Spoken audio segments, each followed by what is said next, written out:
5 seconds.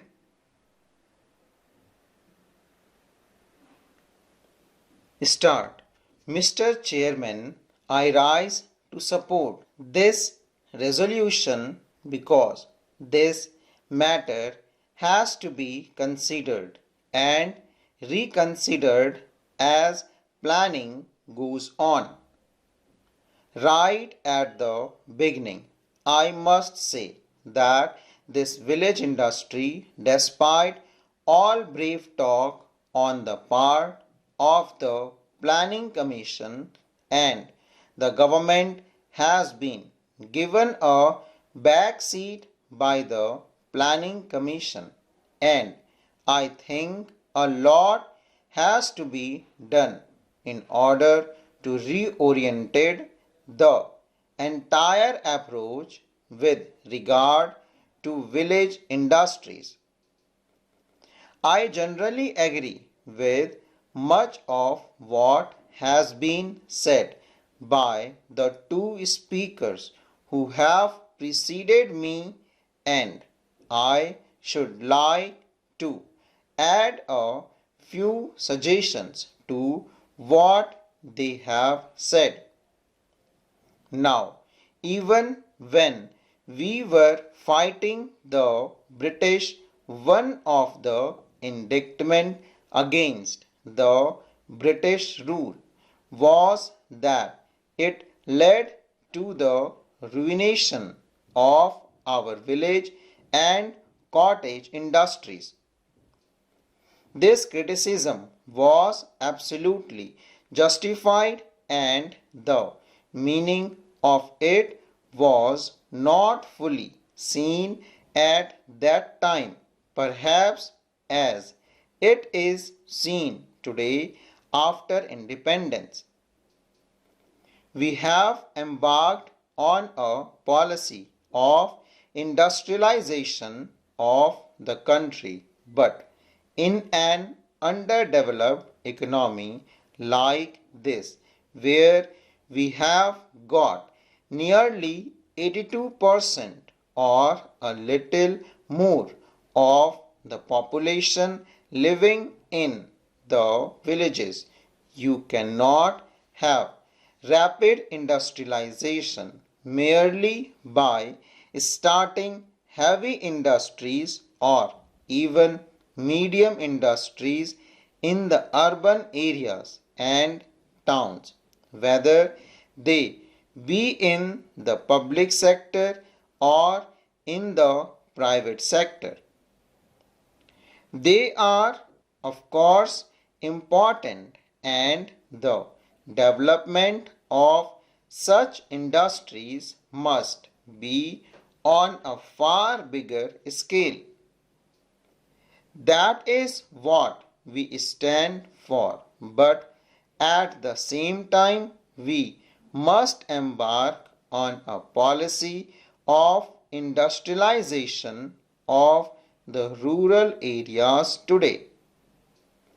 There was a time when capitalist economists almost took it for granted that with the development of capitalism, rural industries must go, and in fact, the Europe in the beginning of the 20th century, we saw in Germany and other places many small scale and which industries going out of existence as capitalism grew.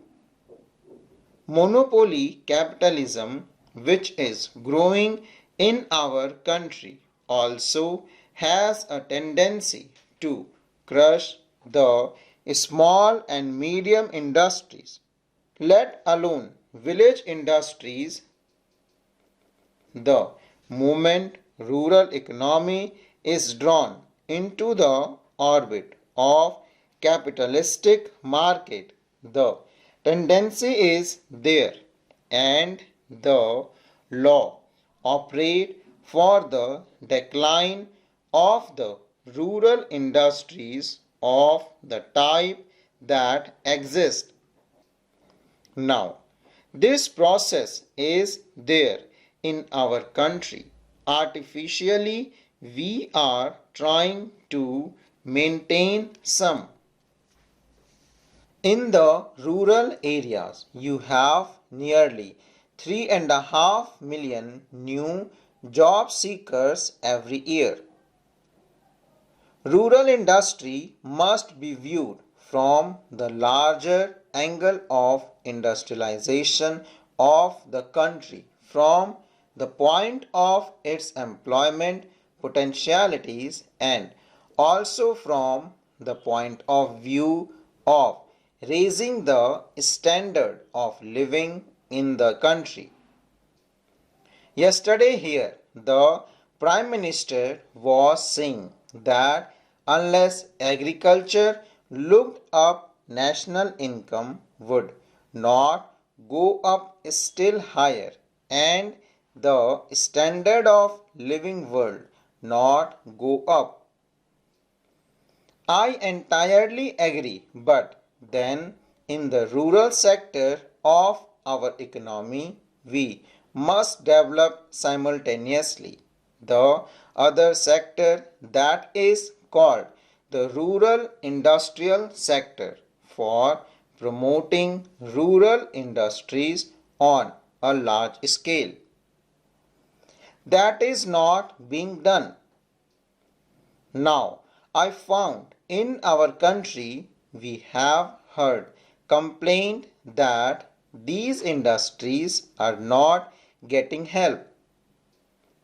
The artisans are not only not taken care of, but they are sent to their doom by the government in many places.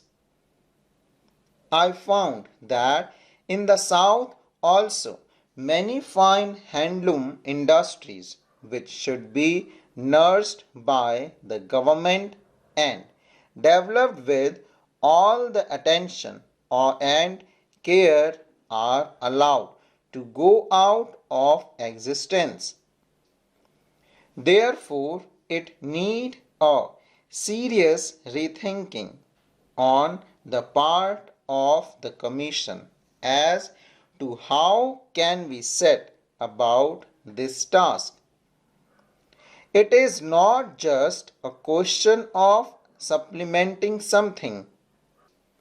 It is a question of developing a dynamic sector in our economic life in the countryside, because we cannot envisage a situation where industries will be developing only in the town and the problem will be solved. Bigger industries and certain other medium industries will certainly develop and should develop in the towns. At the same time, small industries through cooperatives, state sector, individual enterprises, and through artisans should also develop in the countryside. This is how we can set up the rate of industrial progress of the country. These industries can cater to the consumer's need to the considerable extent, relaxing our pressure on imports and also helping the development of certain vital industries apart from providing employment. The employment question is very important. Now, at the time of the last general elections, the gentlemen of the Congress party issued a manifesto written by Prime Minister Nehru, in which they have said that unemployment would be reduced in the course of the next 5 years. At that time, it was 53 lakh. Now, when they went to the third general election, the unemployment has gone up to 90 lakh, and we are told by the Planning Commission that in the course of this 5-year plan, it would have gone up to 12 million full stop.